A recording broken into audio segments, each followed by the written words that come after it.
అసలు పాలన చేశారా చేయలేదా, కేవలం తిట్లు పురాణాలు, ప్రజాస్వామ్యం ఉందా లేదన్నట్టుగా ప్రవర్తించి అదే తీరును నిన్న ప్రదర్శించడం కూడా ఏమంత బాగలేదని సామాన్య ప్రజలు కూడా అర్థమైపోయింది. కాబట్టి ఇదే పరిస్థితి వీళ్ళు కంటిన్యూ ఎందుకు చేశారు? ఆ చేసిన సందర్భంలో ఇవాళ ప్రజలు బుద్ధి చెప్పినా వాళ్ళ మనసు మారలేదు, వాళ్ళ పద్ధతులు మారలేదు. అక్కడే కూర్చొని ప్రతిపక్ష నాయకుడు ఒక నలుగురిని పోయి చిన్నపిల్లలతో గోల్ చేసినట్టు గోల్ చేపించి రెండు వెనక్కని మనందరం చూస్తున్నప్పుడే వెనక్కి పంపించాడు. ఇది ఆయన ఏమనుకుంటున్నాడు తెలియదు అనుకుంటున్నాడు, కానీ తెలుస్తుంది. అసలు ఈయనకి అడ్మినిస్ట్రేషన్ అనేది తెలియదు అనేది నా అభిప్రాయం. ఎందుకంటే గతంలో మంత్రులు ఎలా చేశారు, సరిగ్గా వాళ్ళ నాన్నగారు కూడా ఏం చేశాడు ఏది తెలియట్లేదు. ఈ వ్యక్తి గురించి ఎంత తక్కువ మాట్లాడితే అంత మంచిది. ఇవాళ మనం చేసినటువంటి కార్యక్రమాలు ప్రజలు ఎంత ఆనందంగా ఉన్నారంటే, కేవలం ఎన్ఆర్జీఎస్ గూగుల్ సెట్స్ లాంటివి ఇస్తే మేము గ్రామాల్లోకి వెళ్తే వాళ్ళు ఎంత ఆనందపడుతున్నారు. ఆ అభివృద్ధి చూసి వాళ్ళు చాలా సంతోషపడుతున్నారు. ఎప్పుడు వీటన్నిటికంటే కూడా మేము ఇప్పుడు ప్రజాస్వామ్యంలో ఉన్నామన్న ఫీలింగ్ ఉంది. కానీ ఆ రోజున కనీసం మాట్లాడడానికి ఎలక్షన్ ముందు కూడా చూసినట్టుగానైతే ఒక్కరంటే ఒక్కరు కూడా మాట్లాడిన పరిస్థితి లేదు. మరీ ముఖ్యంగా నాలాంటి నియోజకవర్గం అయితే నోరెత్తిన పాపాన పోలా, అసలు ఓటేస్తారా ఏరు కూడా తెలియనటువంటి పరిస్థితి ఉండేది. అటువంటి పరిస్థితి నుంచి ఈరోజు మనం ఏం చేస్తున్నాం ఏం చేయబోతున్నాం అన్నది పూర్తిగా గవర్నర్ గారి ప్రసంగం జరుగుతుంటే అది వినడం మానేసి అసలు ఏం అడగాలో అది అడగల. వాళ్ళు అడగడానికి చాలా ఉన్నాయి. ఈరోజు మనం ప్రారంభం చాలా విషయాలు ప్రజాక్షేత్రంలో చెప్పిన వాటికి సమాధానం చెబుతున్నాం, పని చేస్తున్నాం, మనం నమ్ముతున్నారు. కేంద్ర ప్రభుత్వం ఇచ్చినటువంటి హౌసింగ్ విషయంలో కానీ జలజీవన విషయంలో కానీ ఏది ఇచ్చినా కూడా ఒక్కటి కూడా మ్యాచింగ్ గ్రాంట్ లేకుండా ఆయన చేసిన పాపాన పోలేదు. ఇన్ని పనులుండగా కేవలం ఆయన గురించి మాట్లాడాలంటే మనకే అసహ్యం వేసే పరిస్థితి వచ్చింది. కేవలం మొదలు పెడతాం, ఎవడన్నా మాట్లాడితే వాడిని తీసుకెళ్ళిపోవడం, పోలీసుల ద్వారా ఇచ్చేయడం, మనకి కూడా ఇబ్బంది జరిగింది. నేను ఫస్ట్ ఇక్కడ ప్రమాణ స్వీకారం జరుగుతుంటే నా నియోజకవర్గం రేప్ అండ్ మర్డర్ అయింది. ఇమీడియట్గా హోమ్ మినిస్టర్ గారు మేము వెళ్ళిపోయి అప్పటికప్పుడు సమస్య పరిష్కారం చేశాం. ఈరోజు ఎక్కడ చూసినా సరే సీసీ కెమెరాలు ఏ పోలీస్ స్టేషన్లో అయినా, ఇక్కడ ఏదైతే డీజీపీ ఆఫీసులో ఉందో ఈరోజు చీరాల లాంటి ఊరిలో కూడా అటువంటి కెమెరాలు పెట్టి అక్కడ ఉన్నటువంటి పరిస్థితిని కంట్రోల్ చేసే పొజిషన్కి మనం వెళ్తున్నాం. వాళ్ళు ఏం చేస్తున్నారు, ఎవడో ఒకడు కనీసం ఆ యొక్క కోవిడ్ సమయంలో కూడా బయటకు వస్తే వాళ్ళు కొట్టి చంపినటువంటి సందర్భాలు, మహిళల మీద వాళ్ళు చేసినటువంటి అగత్యాలు ఏంటి, ఇవన్నీ మనం వాళ్ళని ఎండగట్టాం. ప్రజలకు అర్థమైంది కాబట్టి వాళ్ళ ఇంటికి వెళ్ళారు. ఇప్పటికైనా బుద్ధి రాలేదనేది నా అభిప్రాయం. బుద్ధి వస్తే నిన్న ఆ ప్రవర్తన అట్లా చేయరనేది నాకు నా అభిప్రాయం.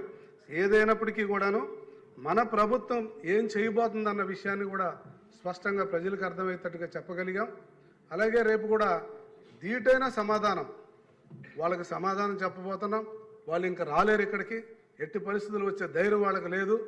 కాబట్టి మనం చాలా ధైర్యంగా ముందుకెళ్ళి ఈ రోజున మన మంత్రులు ఏ పరిస్థితులు ఉన్నారు, మేము అడిగితే నీకేం కావాలో చెప్పు మేము చేస్తాం, నీకు ఇల్లు కావాలా ఇస్తాం, లేదు నీకేం కావాలో చెప్పు గవర్నమెంట్ హాస్పిటల్కి నీకేం కావాలో చెప్పు ఇస్తాను, లేకపోతే వ్యవసాయ మంత్రి గారు ఉన్నారు ఏవైనా మందులు కానీ ఏవైనా సరే ఏం కొరత ఉంది మన దగ్గర అన్ని ఇత్తనాలతో సహా అన్నీ ఇస్తున్నాం. ఈరోజు ధాన్యం కొంటున్నాను మన వాళ్ళు.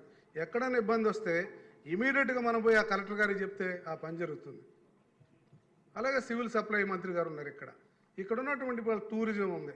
అడగటం మాది లేటు, కానీ మంత్రులు స్పందించే విధానం నాకు చాలా బాగా నచ్చిందని చెప్పేసి తెలియజేస్తూ ఈ అవకాశానికి ధన్యవాదాలు. చాలా సంతోషం, ఎందుకంటే సమయపాలన చాలా అద్భుతంగా చేశారు. కొండయ్య గారిని ఫాలో అవ్వాలని చెప్పి అందరినీ కోరుకుంటూ ఇప్పుడు ఎన్ ఈశ్వరరావు గారు ఇస్తానండి. మీరు ఇప్పుడు చెప్పిన వెంటనే ఎలా ఇచ్చేస్తారు?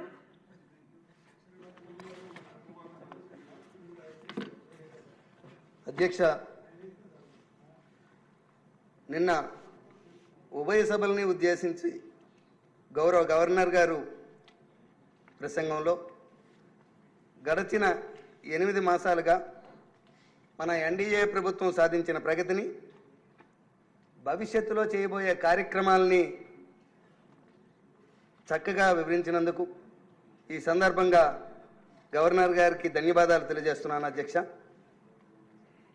అధ్యక్ష, మాకు వారసత్వంగా గత ప్రభుత్వం మనకి ఇచ్చింది అప్పులు కుప్ప అధ్యక్ష. ఆర్థిక విధ్వంసం, వ్యవస్థల నిర్వీర్యం, అచేతన వ్యవస్థలో రాష్ట్ర అభివృద్ధి, సంక్షేమం పేరుతో ఒక మాయా ప్రపంచాన్ని ఇచ్చారు అధ్యక్ష. అన్నింటికీ మించినటువంటి వ్యక్తి స్వేచ్ఛని సర్వనాశనం చేశారు అధ్యక్ష. కానీ గత ఎన్నికల్లో ఆంధ్రప్రదేశ్ ప్రజలు ఎన్డీఏ కూటమికి 164 స్థానాలు ఇచ్చారు అధ్యక్ష. 164 స్థానాలతో ఏదో విధంగా పరిపాలన చేయమని కాదు అధ్యక్ష. అంతఃపాతాళానికి పడిపోయినటువంటి రాష్ట్ర గౌరవాన్ని కాపాడమని, భావితరాల భవిష్యత్తుని సుస్థిరం చేయమని మనకు ఆంధ్రప్రదేశ్ ప్రజలు ఇంత విజయాన్ని ఇచ్చారు అధ్యక్ష. దానికి కావలసినట్టు నిర్దిష్టమైన నిర్ణయాలు నిర్మోహమాటంగా తీసుకోమని, అందుకే మన ప్రభుత్వం, ఎన్డీఏ ప్రభుత్వం ల్యాండ్ టైటిలింగ్ యాక్ట్ని రద్దు చేశాం, ఇసుక మద్యం విధానాలని మార్చాం, చెత్త పన్నుని చెత్త బుట్టలో వేశాం అధ్యక్ష. మా విలువల్ని, భూ విలువల్ని హేతుబద్ధకరంగా చేశాం అధ్యక్ష. విద్యుత్ ఛార్జీలు 2025-26 సంవత్సరానికి